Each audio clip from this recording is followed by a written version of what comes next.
understand God's Word better. Miss Mary challenged all of us when I was in Sunday school to read the whole Bible, and I just got around to it, so I'm not sure that's a whole lot to be proud of. I have this verse I'd like to share with you. It's Revelation chapter 3, verse 7 through 8. To the angel of the church in Philadelphia write, these are the words of him who is holy and true, who holds the key of David. What he opens no one can shut, and what he shuts no one can open. I know your deeds. See, I have placed before you an open door that no one can shut. I know that you have little strength, yet you have kept my word and not denied my name. That's poetry right there. An open door is a dangerous thing for me. All my life, from the moment I can move, doors have been like force fields. Do you know what that is, Pastor Drew?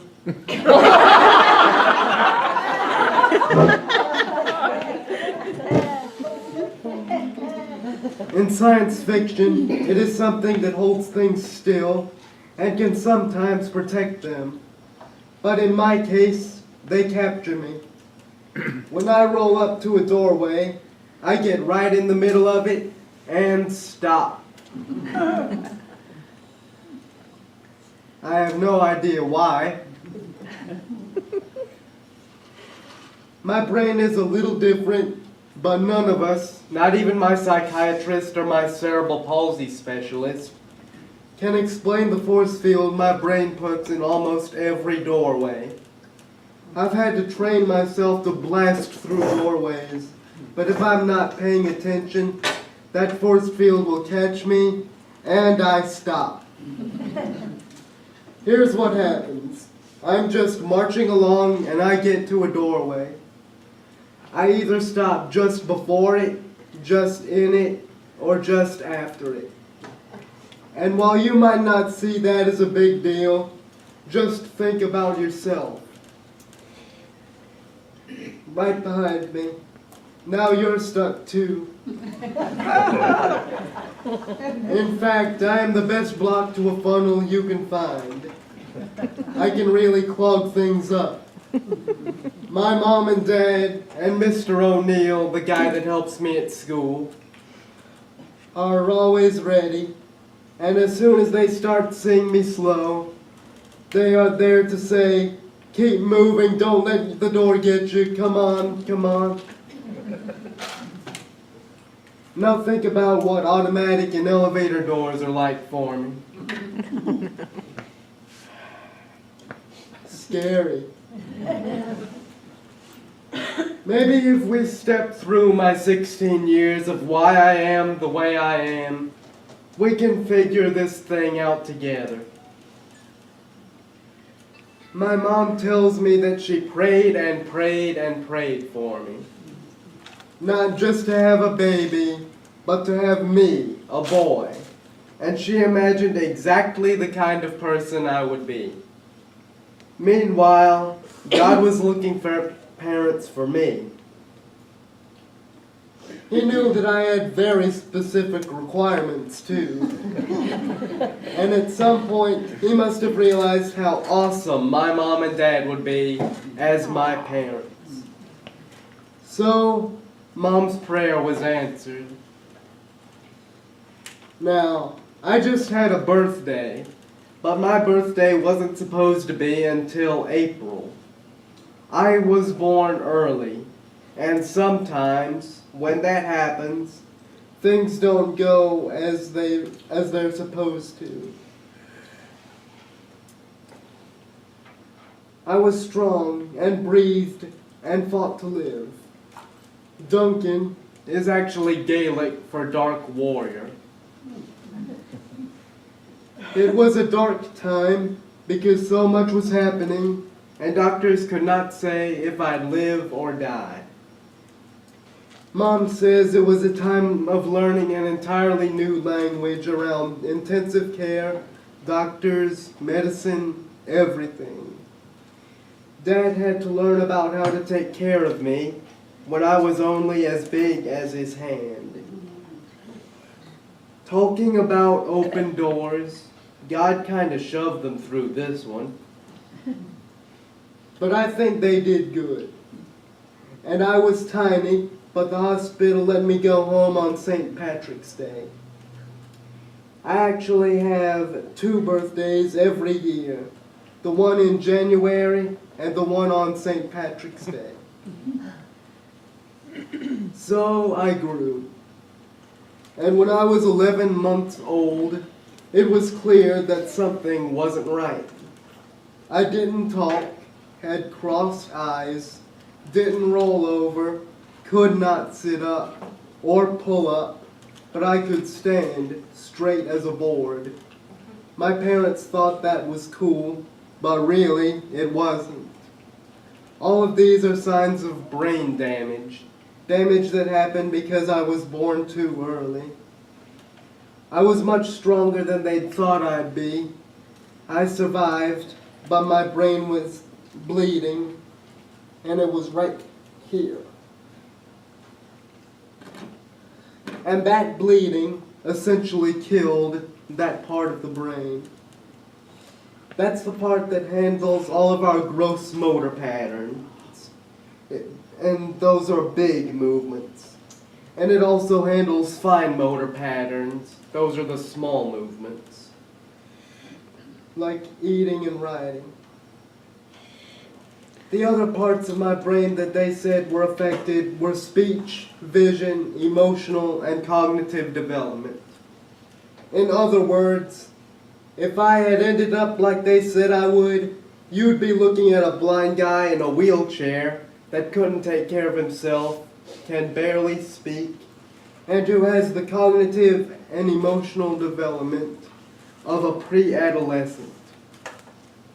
Well, you can see and hear for yourself how right they got that.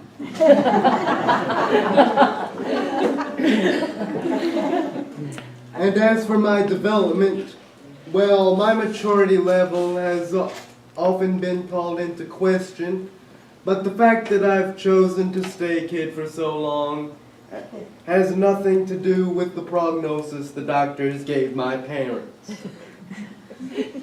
But when my parents got that prognosis, and they held their baby boy wondering what kinds of challenges his life would hold, God had basically kicked them through the door. They had no choice. There was no turning back. Some people do try to turn back, though.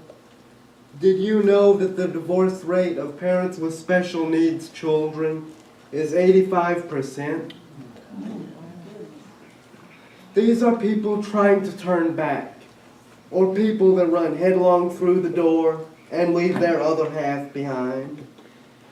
My parents tell me they went through a lot, but that their faith in this journey, being on the journey that they were supposed to be on, kept them together. I'm praying now that I can find someone willing to take this journey with me someday. I think my father has modeled me for how to be a good husband and a great father. So I think I'm going to be a big win for any girl that wants to take a chance on me.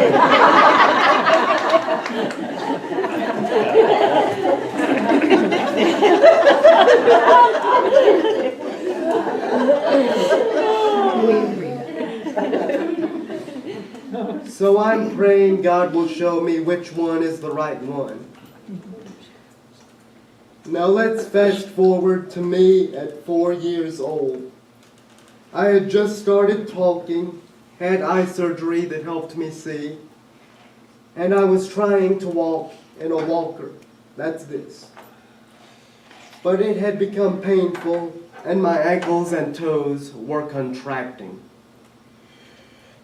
My legs were trying to grow, but the muscles were so stiff that the bones couldn't expand. If something didn't happen soon, I would have ended up in that wheelchair.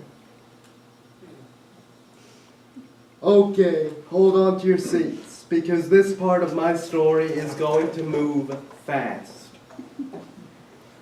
A door opened. It was really more of a crack, with a dim light of hope coming through. God didn't push anyone through this time. This time, it was about faith. Here's what happened. Mom heard about a girl my age that had gone to St. Louis to see a world-famous surgeon, and she was doing much better. Her cerebral palsy was different from mine, though, so Mom wasn't sure. It was major spinal surgery and scary. Mom shared this information with the family, and everyone said no. Pop-Pop said nobody was going to cut on his grandson. Nobody. So Mom put this away and decided to try not to think about it anymore. But she didn't stop. Instead, she continued to pray, as she had been all summer, that my orthopedist here in Columbia would find a way to squeeze me in for a Botox procedure. Now, you know Botox, where a drop can make a lady's wrinkles go away.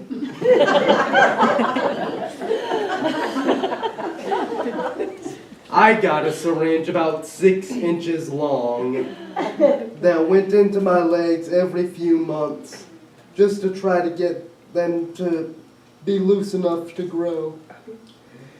It was extremely painful, even with drugs to make me loopy. The problem is, every time they inject Botox, which is the botulism virus, it kills my muscles just a little bit. Still, Mom couldn't even get my shoes and braces on without causing me pain, so she prayed and tried every day to get me in. The doctor was out of the country, and none of the other doctors would do it. Mom kept asking God, why? Something that seemed so simple. Why would no one help her boy? Then, something amazing happened. Pop prayed about the surgery, and a couple of days after he had said no, he came to my house, crying. He told Mom that he had prayed about it, and maybe it needed to be. Maybe she should at least look into the scary surgery. The light through the crack in the door just got a little brighter. This was Tuesday. Keep up with me now. The next day, Mom spent hours researching this scary surgery. She went on the internet and found the St. Louis Children's Hospital and Dr. Taw Park. She saw that he is considered the best doctor in the world for this surgery. In fact, it is the only kind of surgery he does. He goes into the spinal column and cuts just a few select nerves so that the stress that is on the muscles in the legs can go away. This stress is called spasticity, and that is what was hurting me. But it is a very long surgery with months of rehabilitation. Mom filled out a form on the website and wondered if anyone would answer her. A couple of hours later, the same day, she got an email. It was from Dr. Park's nurse, Joan. She answered Mom's questions and thought I might be a good candidate for the surgery. Dr. Park was booked solid for months, but if Mom would go ahead and get all of the medical records together and send them, then she'd share them with Dr. Park and let us know. Mom was amazed. No doctor had ever gotten back with us so fast. The door opened just a bit more. So bright and early Thursday morning, Mom started calling all of my doctor's offices to get records. In every single case, a real person answered the phone.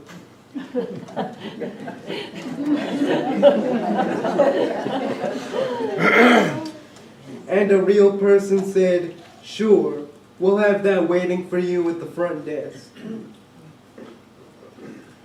And by lunchtime, Mom was driving around to doctor's offices, picking up records and x-ray copies and therapist notes. She took me to physical therapy on Thursday afternoon, and the therapist was really nice and let her fax all the records. And there were a lot from the therapist's office. All of this in one day. Something was going on behind that door. Friday morning, the next day, the phone rang and Mom answered. It was Joan. Dr. Park had looked at my records and confirmed that I was a potential candidate, but he needed to examine me to be sure. She set a date several months later. Mom was amazed. But then the door swung open. The phone rang again, and it was Joan. There had been a cancellation.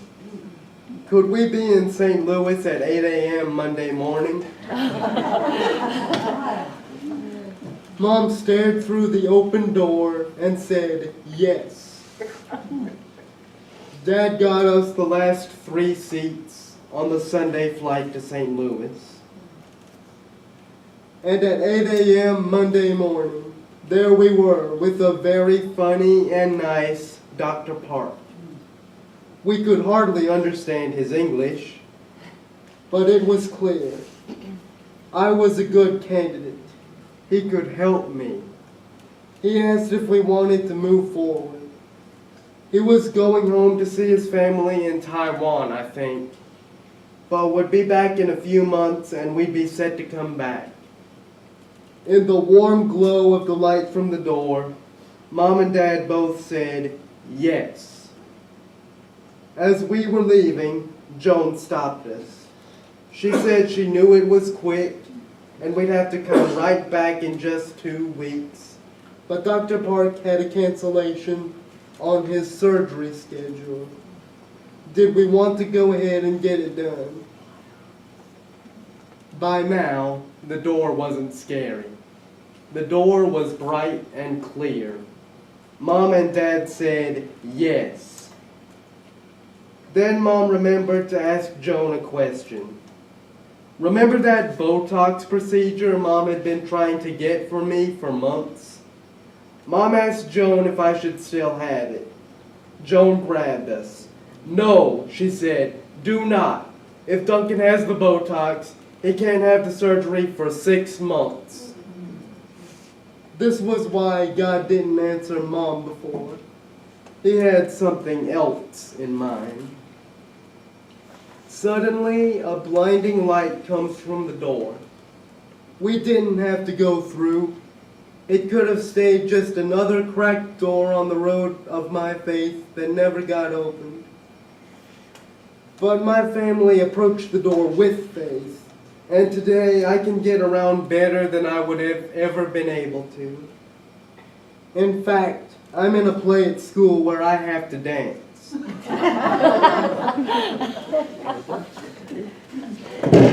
See, I have placed before you an open door. I've had other surgeries on my hips and legs and eyes and abdomen, and I'm stronger now than anyone thought I could be. They were painful, but always, Mom says she could feel the prayers coming from our church family. I remember the cards and the goodies and the Applebee's gift cards. We stayed at the hotel at the hospital, and there was an Applebee's right there. And we ate there every day. I wasn't supposed to speak, but today, I'm an ambassador for the American Red Cross, giving speeches about donating blood. I have also talked about the reality of human trafficking as part of the Globalized 13 movement, which took me to Italy and Greece. I talked to medical students about growing up with a disability. I see these doors, and God calls me to the other side. It can be scary, but I know there are things He wants me to say, so I say them. I'm actually very shy, but when He tells me to speak, I'm not afraid. Remember those force fields in the doors that always catch me? Maybe I don't need to fix that so much. I'm in good company. John Ortberg, in All the Places to Go, talks about some of the doors in the Bible. Just like me, Moses went through a door to help his people, and then God said, "Speak." And Moses stopped because he didn't think he could. God pushed him on through. Esther wanted to help her people and went through the door, but then stopped because she would have to face the king, something that would mean certain death. She stopped, but God led her through. And Jonah, well, his door was a fish. You know that story. I'm not sure what God has for my future, but I know He'll make it a handicap-accessible door. And I won't be afraid to go through it. Maybe you could help me through the doors by praying for me. My next scary door is college, and I will leave home. I won't lie to you, I am worried about that one. See, I have placed before you an open door. I wonder if it has a gamecock on it. Better.